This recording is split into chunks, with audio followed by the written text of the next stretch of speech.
Hello बच्चों, आज हम किरचॉफ के वैद्युत परिपथ के दूसरे नियम, जिसे हम वोल्टा का नियम कहते हैं, उसको समझने का प्रयास करेंगे।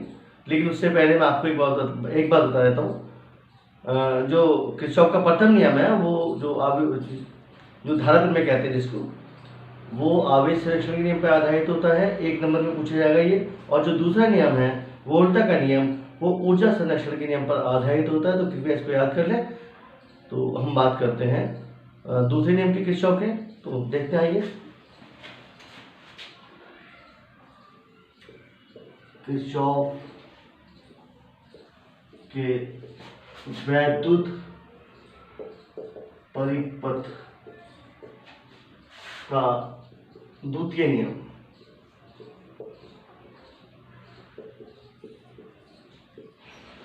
तो इस नियम को समझने से पहले बेटा, सबसे पहले आप ये समझिए कि हम इसमें एक बंदूक लेते हैं। मैं एक सर्किट बनाता हूँ और सर्किट में आपको बताता हूँ बंदूक कैसे होते हैं, कैसे सेलेक्ट करते हैं। जैसे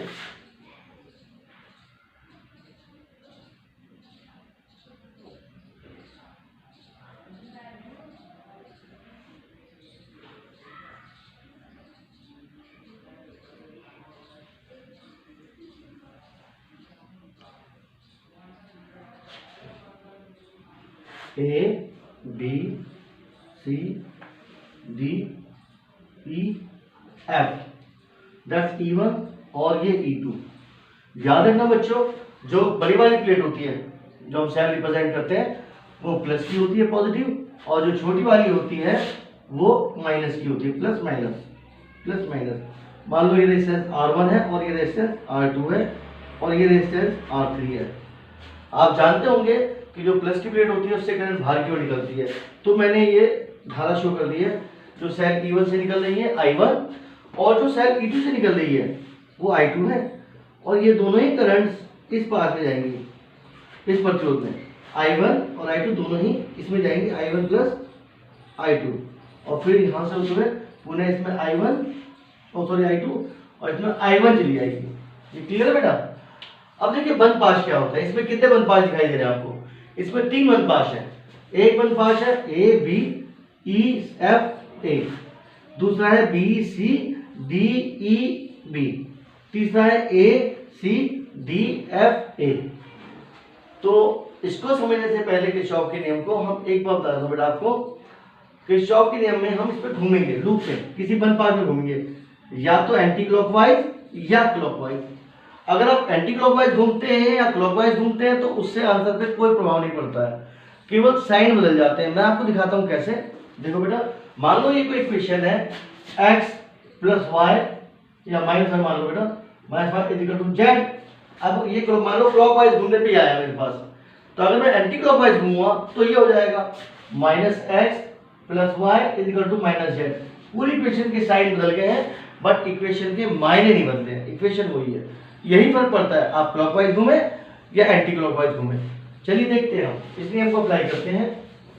तो ये नियम हमसे कहता है, ध्यान सुनना बेटा, वैद्युत परिपथ के किसी बंद पाश, मैंने बंद पाश कौन से ले लिया? A B E F A,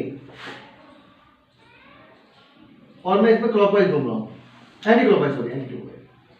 वैद्युत परिपथ के किसी बंद पाश में बहने वाली वैद्युत धाराओं, जैसे तथा संगत प्रतिरोधों, बहने वाली वैद्युत धाराओं तथा संगत प्रतिरोधों I1 R1 I2 R2। तो बहने वाली वैद्युत धाराओं I1 I2 तथा संगत प्रतिरोधों, मतलब इसके संग ये और इसके संग ये, तथा संगत प्रतिरोधों R1 R2। तो और तो कोई प्रतिरोध नहीं इस बंद पाश में, 2 ही प्रतिरोध है, एक तो ये R1 है और एक ये R2 है। इसमें I1 है, इसमें I2 है। तो नियम हमसे कह रहा है वैद्युत परिपथ के किसी बंद पाश में बहने वाली वैद्युत धाराओं तथा उनके संग का प्रतिरोध, संगत प्रतिरोधों के गुणनफलों का बीजगणितीय योग पाश में जुड़े विद्युत वाहक बलों के बीजगणितीय योग के बराबर होता है। देखो बेटा, मैंने यहां दोनों को प्लस किया, बट आपने चिन्ह परिपाटी में एक बात ध्यान रखनी है कि जब हम घूमते समय धारा के साथ चल रहे हैं तो प्लस मिलेंगे, और अगर धारा के अगेंस्ट मैं तो जैसे घूम रहा हूँ बेटा, इस प्रकार घूम रहा हूँ, तो मैं इस तरफ जा रहा हूँ और धारा ऐसे आ रही है, देखो I2, मैं ऐसे जा रहा हूँ धारा ऐसे, तो आप इस वाले को माइनस में लोगे और इस वाले को प्लस में, क्योंकि जब मैं ऐसे घूमा बेटा तो मैं I1 के साथ चला हूं, और जब मैं घूमते ऐसे गया तो इसके अपोजिट गया तो ये माइनस आ गया। तो हम बोलेंगे वैद्युत परिपथ के किसी बंद पाश में बहने वाली वैद्युत धाराओं तथा संगत प्रतिरोधों के गुणनफलों का बीजगणितीय योग। बीजगणितीय योग का मतलब यही है कि अगर आप धारा के साथ जहां घूम रहे हैं तो प्लस में, अपोजिट घूम रहे हैं तो माइनस में। बीजगणितीय योग पाश में जुड़े विद्युत वाहक बलों, तो कौन कौन से विद्युत वाहक बल? E1 E2 के बीजगणितीय योग। अब इनका बीजगणितीय योग कैसे लेंगे? अगर आप घूमते समय जिस सेल की प्लस प्लेट से बाहर निकल रहे हैं उसको आप प्लस में लो, और जिस सेल के माइनस प्लेट से बाहर निकल रहे हैं उसको आप माइनस में लो। के बीजगणितीय योग के बराबर होता है। अब मैं इसका पूरा एक्सप्लेन कर रहा हूं एक साथ, आप ध्यान सुनना। वैद्युत परिपथ के किसी बंद पाश में बहने वाली वैद्युत धाराओं तथा संगत प्रतिरोधों के गुणनफलों का बीजगणितीय योग पाश में जुड़े विद्युत वाहक बलों के बीजगणितीय योग बीजगणितीय योग के बराबर होता है। फिर सुनो एक बार, वैद्युत परिपथ के किसी बंद पाश में बहने वाली वैद्युत धाराओं तथा संगत प्रतिरोधों के गुणनफलों का बीजगणितीय योग पाश में जुड़े विद्युत वाहक बलों के बीजगणितीय योग के बराबर होता है। तो हो जाएगा I1 R1 minus I2 plus minus minus हो जाएगा I2 R2 E1 minus E2। तो मुझे लगता है बच्चों आप लोगों की बात क्लियर होगी, स्पष्ट होगी। तो एक चीज और देखते हैं बेटा छोटी सी। अब मैं इस वाले बंद पाश में देखता हूँ, इस वाले बंद पाश में देखिए, इस वाले बंद पाश में आप ध्यान से देखिए, मैं ऐसे चल रहा हूँ तो ये दोनों प्रोडक्ट प्लस में आएंगे, I2 R2। फिर मैं ऐसे आ रहा हूँ तो धारा भी मेरे साथ चल रही है, तो मैं धारा की डायरेक्शन में चल रहा हूँ तो ये दोनों प्रोडक्ट भी प्लस में आएंगे। तो ये और ये जो करंट है तो ये जाएगा plus I1 plus I2 and into R3। तो और तो कोई प्रतिरोध इसमें है नहीं। तो अब आप ये देखिए, आप जब घूम रहे हैं तो आप सेल के प्लस से बाहर निकलते हैं, तो जिससे हम बाहर निकलते हैं वो साइन देते हैं, तो ये E2 प्लस का जाएगा बराबर में, और कोई सेल तो इसमें है नहीं, तो इसलिए दैट्स इक्वेशन। एंड फिर इसका इस शॉप पर द्वितीय लगा दिया।